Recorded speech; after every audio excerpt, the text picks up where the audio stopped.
بسم اللہ الرحمن الرحیم نحمده ونصلی علی رسولہ الکریم۔ حضرات، اس سے قبل ہم نے 3 باتیں بیان کی۔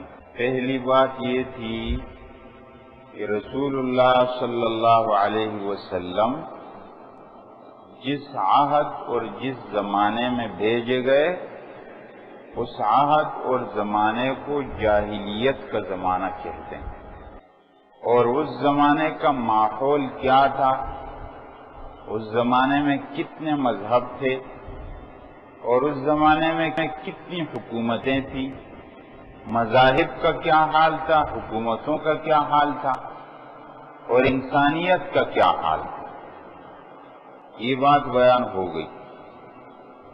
دوسری بات یہ بیان ہوئی کہ اللہ تعالی نے رسول اللہ صلی اللہ علیہ وسلم کو جزیرۃ العرب میں بھیجا۔ اس کی کیا وجہ؟ پوری دنیا کے اندر جزیرۃ العرب اس کا ناف اور بیچ کہلاتا، وہاں سے پیغام ساری دنیا کو جائے۔ تیسری بات یہ بیان ہوئی آپ کے سامنے کہ رسول اللہ صلی اللہ علیہ وسلم حضرت ابراہیم علیہ السلام کی اولاد ہیں، اور ابراہیم علیہ السلام نے خانہ کعبہ کی تعمیر کے وقت ایک دعا کی تھی کہ اے اللہ، اس شہر کو امن کی جگہ بنا اور یہاں کے رہنے والوں کو ہر قسم کے ثمرات اور رزق کھلا، اور دنیا کے لوگوں کو اس علاقے کی طرف مائل کر دے، اور یہاں ایک امت مسلمہ پیدا فرما، اور اس امت مسلمہ کے اندر ایک پیغمبر پیدا فرما۔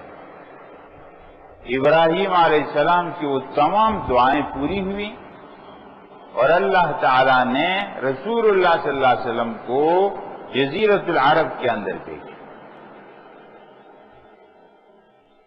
اب نبی کریم صلی اللہ علیہ وسلم حضرت ابراہیم علیہ السلام کی اولاد سے کیسے وہ شجرہ ہم نے بیان کر۔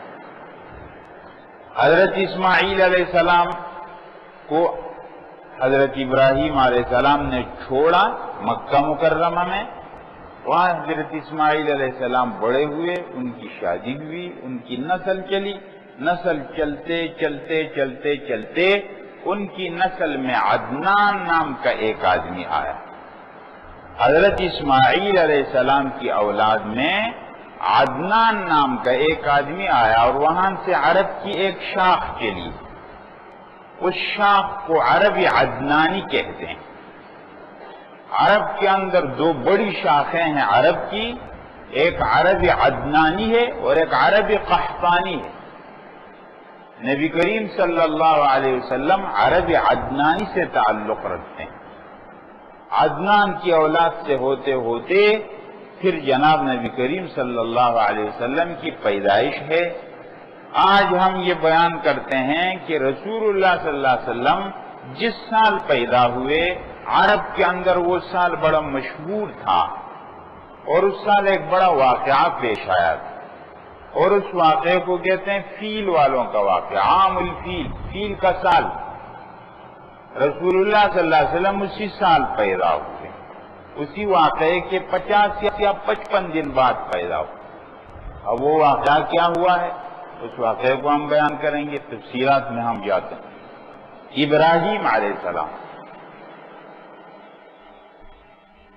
یہ اسماعیل علیہ السلام، یہ عدنان، عدنان سے قصی، عبد مناف، ہاشم، عبد المطلب، عبداللہ، محمد صلی اللہ علیہ وسلم۔ اب ہم ادھر بات کریں گے، یہاں سے سلسلہ چلائیں گے، وہ دور تو نہیں جائیں گے۔ رسول اللہ صلی اللہ علیہ وسلم کی پیدائش کے سلسلے میں کچھ بنیادی باتیں۔ رسول اللہ صلی اللہ علیہ وسلم کے پردادا کا نام ہاشم ہے، یہ عرب کے سردار تھے۔ ان کی شادی ہوئی ہے مدینہ منورہ میں،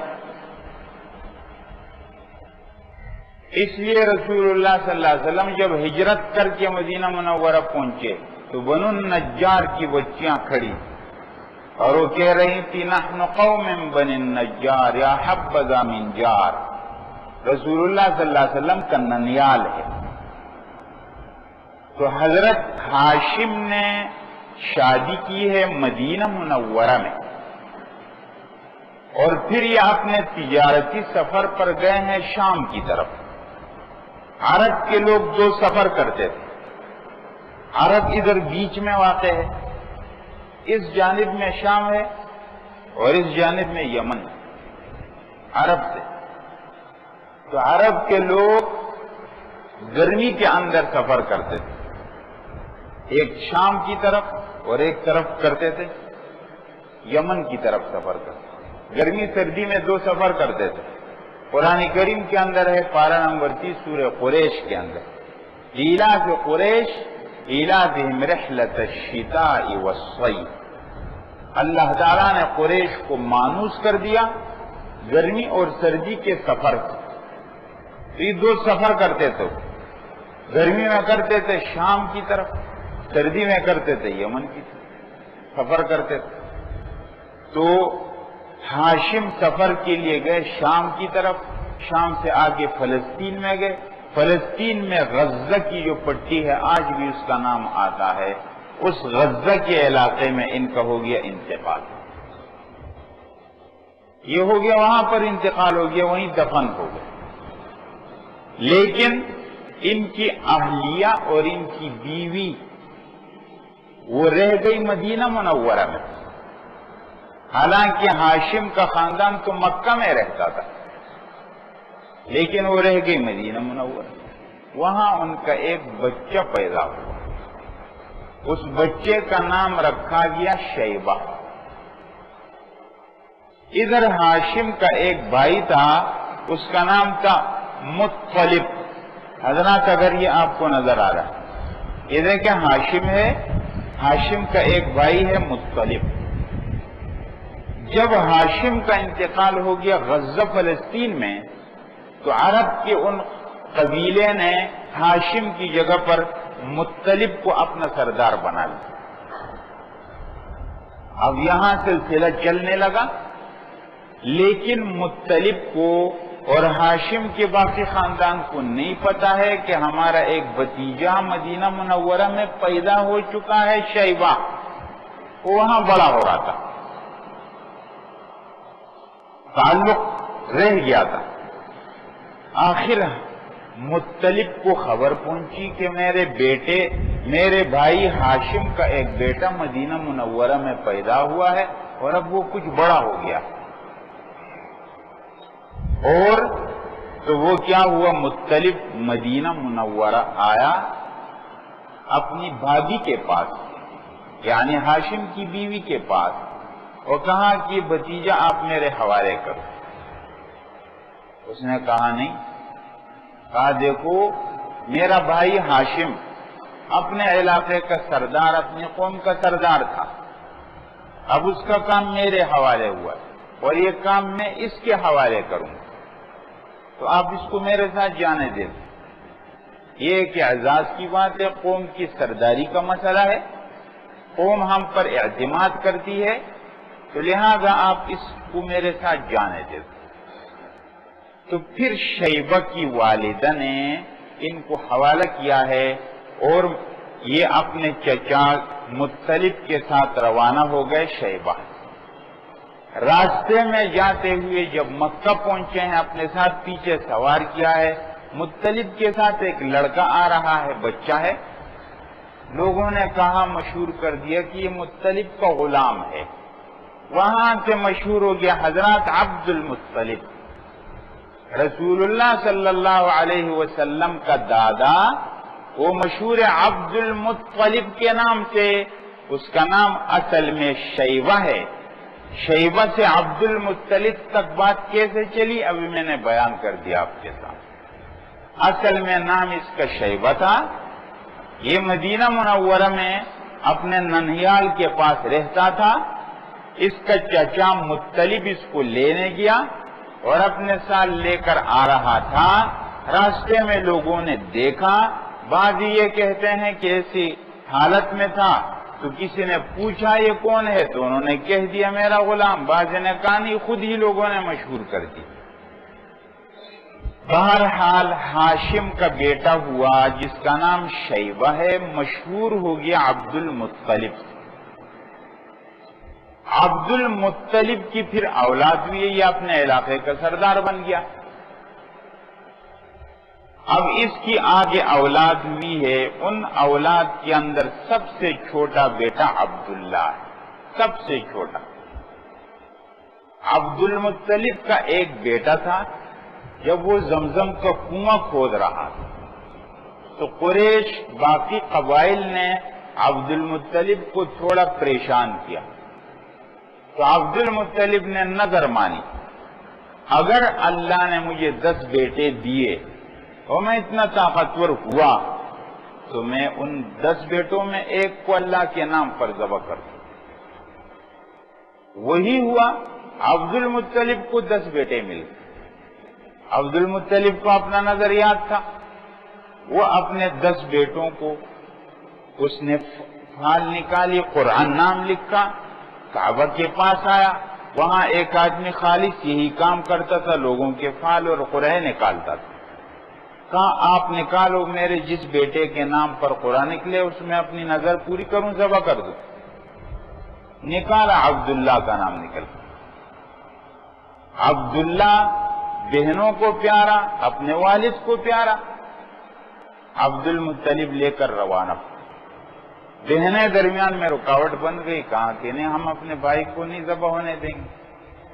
قوم رکاوٹ بن گئی، قوم نے کہا نہیں، اگر یہ رسم چل گئی تو سب کو اپنے بیٹے ذبح کرنے پڑیں گے، یہ رسم کو جاری نہیں ہونا چاہیے۔ تو پھر کیا حل ہے اس کا؟ میں نے نظر مانی ہے۔ کہا ایسا کرو، آپ 2 پرچیاں لے لو، اب باقی نام تو نکل گئے بھائیوں کے، ایک عبداللہ ہے اور وہ متعین ہو چکے، اس کا نام نکلا ہے قرآن میں۔ اب ایسا کریں گے، ایک طرف آپ عبداللہ کا نام لکھیں اور ایک طرف 10 اونٹ کی پرچی ڈالیں، اس میں جو پرچی نکلے تھے۔ اب جو 2 پرچیاں ڈالی، ایک پرچی میں 10 اونٹ اور ایک میں لکھا عبداللہ، پھر عبداللہ کا نام۔ بھی اونٹ 10 اور بڑھا، 20 اونٹ کی پرچی اور عبداللہ کی پرچی، اور اب جو نکلا تو پھر عبداللہ کا نام۔ حضرات یہ سلسلہ چلا ہے حتیٰ کہ پرچی ہو گئی 100 اونٹوں کی، اور ادھر عبداللہ کا نام، اور اب 100 اونٹوں کا نام۔ وہاں سے ہو گیا کہ اب 100 اونٹ اس کے بدلے میں چلے گئے۔ اس لیے رسول اللہ صلی اللہ علیہ وسلم کا لقب ہے حضرات ابن الذبیحین، 2 ذبیحوں کا بچہ، 2 ذبیحوں کا بیٹا۔ ایک اصل دادا اسماعیل علیہ السلام کو بھی ذبح کرنے لے گئے تھے، اور ایک رسول اللہ صلی اللہ علیہ وسلم کے والد عبداللہ کو بھی ذبح کرنے لے گئے، اس لیے لقب پڑ گیا ابن الذبیحین۔ ذبیحین تسمیہ ہے عربی میں 2 ذبیحوں کا بیٹا۔ بہرحال عبداللہ جب اس ذبح ہونے سے بچ گیا اور اس کی جگہ میں 100 اونٹ ذبح کر دیے، تو اب ان کے والد عبد المطلب فوراً ان کی شادی کے بارے میں فکر مند، تو ان کی شادی کی۔ بنو زہرہ ایک قبیلہ تھا عرب کے اندر، بڑا قبیلہ تھا، وہاں ایک ان کی بچی تھی، نام اس کا آمینہ تھا، وہاں سے عبداللہ کی شادی ہوئی۔ عبداللہ کی شادی ہو گئی حضرات، بات ہو گئی آگے اب کیا ہوتا۔ عبداللہ کی شادی ہو گئی اور اس درمیان میں عبداللہ نے شام کا سفر کیا، اور شام کے سفر سے جب واپس مدینہ منورہ میں پہنچا ہے تو حضرات عبداللہ کا بھی مدینہ منورہ میں انتقال ہو گیا۔ رسول اللہ صلی اللہ علیہ وسلم کے والد کی قبر مدینہ منورہ، اور میں نے اپنے ایک رشتہ دار سے مدینہ منورہ میں معلوم کیا کہ وہ قبر کہاں پر ہے، تو انہوں نے کہا جدید مسجد نبوی کے اندر وہ آ گئی، نئے جو توسیع ہوئی ہے اس کے اندر وہ دائیں جانب کو آ گئی۔ رسول اللہ صلی اللہ علیہ وسلم کے والد کی قبر، عبداللہ کی قبر، جدید مسجد نبوی، پرانے نہیں، نئی جو توسیع ہوئی ہے شابات کے زمانے میں، وہاں کے دائیں جانب میں آ گئی۔ بہرحال عبداللہ کا تو ہو گیا انتقال۔ رسول اللہ صلی اللہ علیہ وسلم اس دنیا میں جب تشریف لا رہے تھے تو آپ کا والد پہلے ہی انتقال کر چکا۔ اب رسول اللہ صلی اللہ علیہ وسلم جس سال پیدا ہوتے ہیں اس سال کا نام عام الفیل ہے، فیل کا سال۔ اب یہ واقعہ، اب یمن کی طرف ہم جائیں گے۔ یمن کے بدلتے حالات، سب سے پہلے یمن پر ذونواس یہودی کی حکومت تھی۔ ذونواس نام کا ایک یہودی تھا، اس نے یمن پر قبضہ کیا اور اس نے لوگوں پر بڑے ظلم کیے۔ یمن کے اندر عیسائی لوگ رہتے تھے اور انہوں نے ذونواس کی بات ماننے سے انکار کر دیا، شرک سے انکار کر دیا۔ عیسائیت اس وقت حق پر تھی، تو ذونواس نے بڑے بڑے خندقیں کھودی اور اس میں آگ جلائی، اور وہ سب جو حق پرست لوگ تھے اس زمانے کے، ان سب کو ان خندقوں کے اندر ڈال دیا، جلا دیا۔ پارہ نمبر 30 سورۃ البروج میں یہ قصہ، قتل اصحاب الاخدود، خندقوں والے تباہ ہو گئے۔ وہ یہ ذونواس بادشاہ تھے۔ یہ ذونواس نے جب عیسائیوں کو خندقوں میں ڈال کر کے جلایا، یہاں سے ایک آدمی بچ کر کے چلا گیا۔ شام کے اندر عیسائیوں کی حکومت تھی، رومی حکومت تھی۔ وہاں جا کر اپنی فریاد بیان کی کہ ہمارے ساتھ یمن میں بڑا ظلم ہو گیا، ہمارے سب لوگوں کو خندقوں کے اندر ڈال کر جلا دیا، ہماری کچھ مدد کرو۔ روم کی حکومت نے حبشہ کی حکومت کو پیغام بھیجا، کیونکہ حبشہ یمن کے بالکل سامنے درمیان میں بحیرہ قلزم، ابھی نقشے سے بتاؤں گا آپ کو۔ ادھر یمن ہے، ادھر حبشہ ہے، درمیان میں بحیرہ قلزم جاتا ہے۔ اس نے پیغام بھیجا کہ حبشے والے کو کہ یمن کے عیسائیوں کی مدد کرو۔ حبشے کے بادشاہ نے ایک لشکر بھیجا اور اس لشکر کا جو چیف کمانڈر تھا اس کا نام ابرہہ تھا۔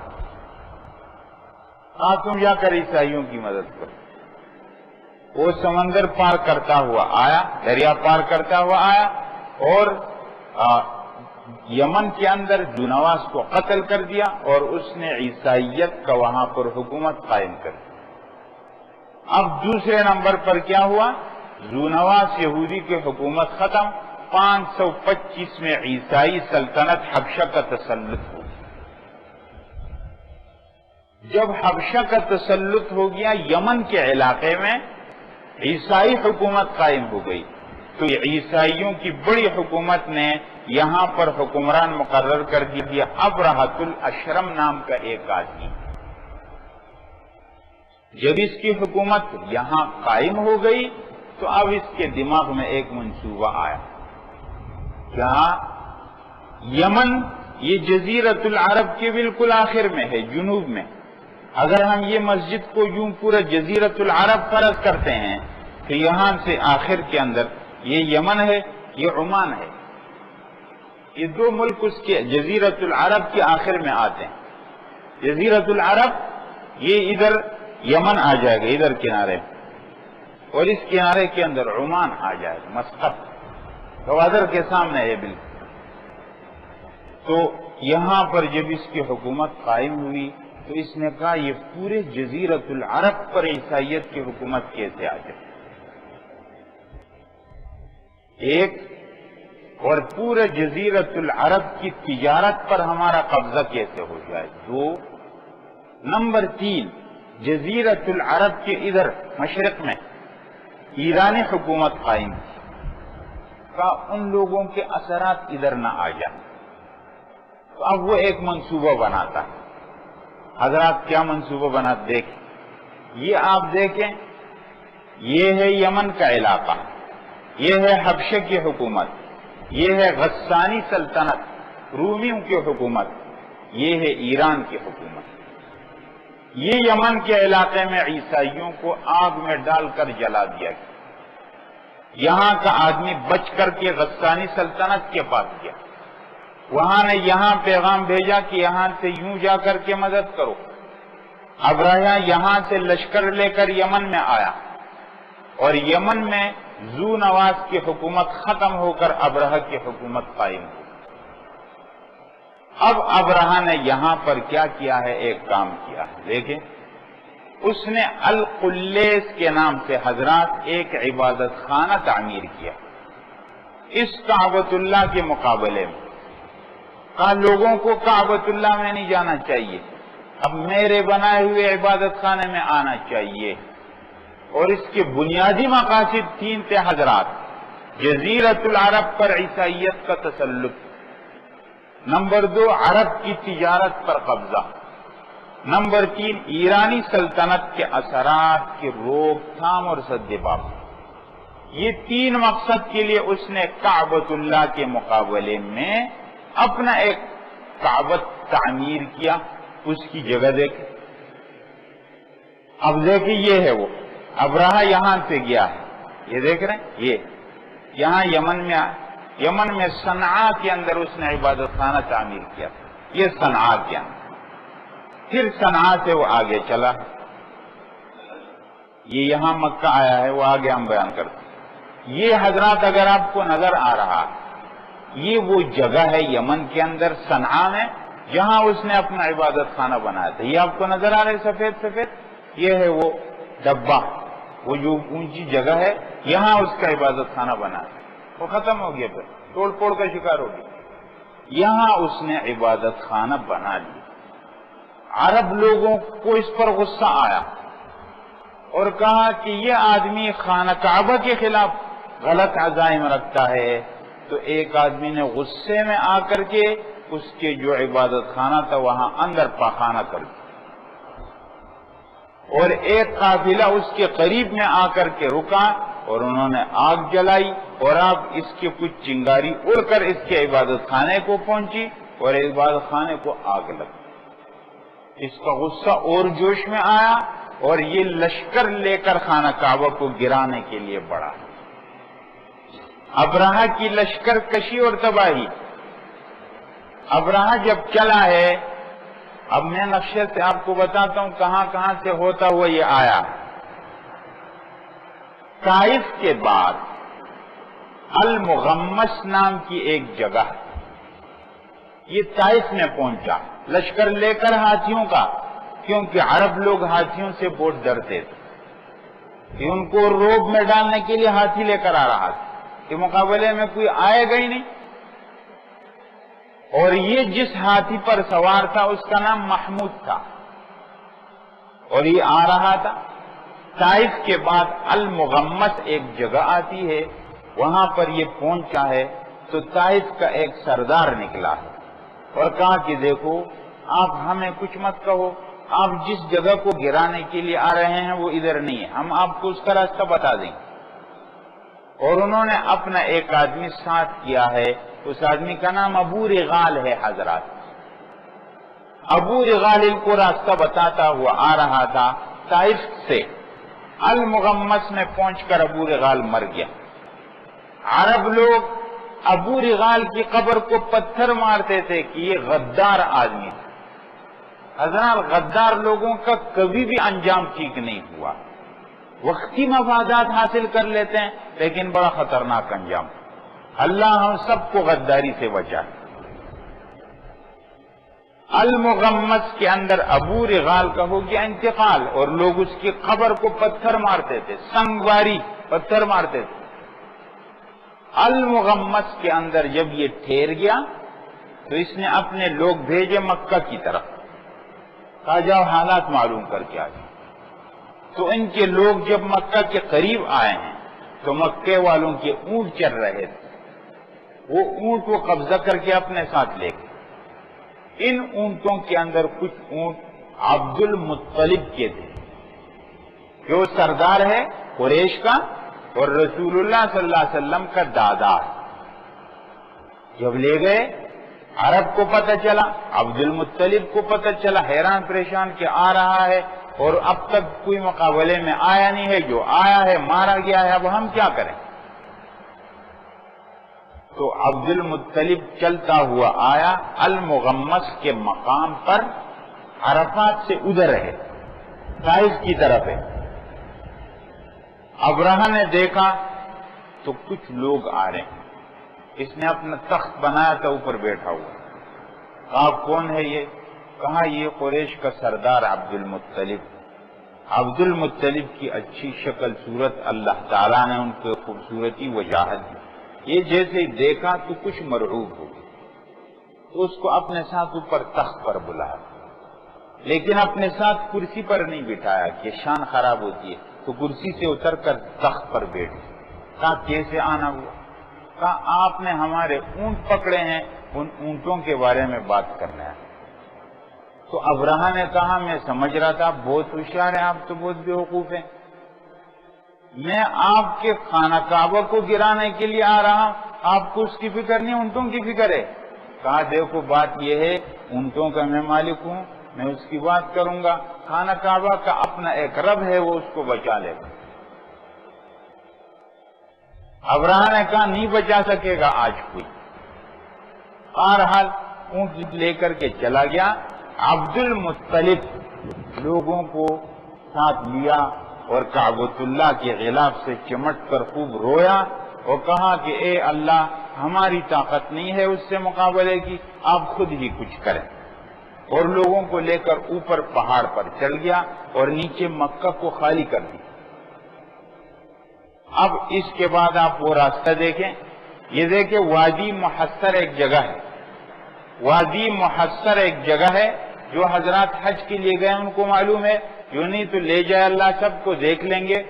منا اور مزدلفہ، حاجی لوگ جب حج کرتے ہیں تو دیکھو ادھر ہے مسجد حرام، اس کے بعد منا، اس کے بعد مزدلفہ، اس کے بعد عرفہ، یہ 4 علاقے ہیں، ان میں اس پورے ایریا میں حاجی لوگ حج کرتے ہیں۔ یوں مسجد حرام سے آئیں گے 8 تاریخ کو، وہ جب حج کا موقع آئے گا انشاءاللہ اگر ترتیب بن گئی تو اس کی ترتیب بنائیں گے۔ بہرحال عرفات بالکل آخری حد ہے، تو عرفات سے پہلے مزدلفہ آتا ہے، مزدلفہ سے ادھر منا آتا ہے، منا اور مزدلفہ کے بیچ میں ایک وادی ہے، اس کو وادی محصر کہتے ہیں۔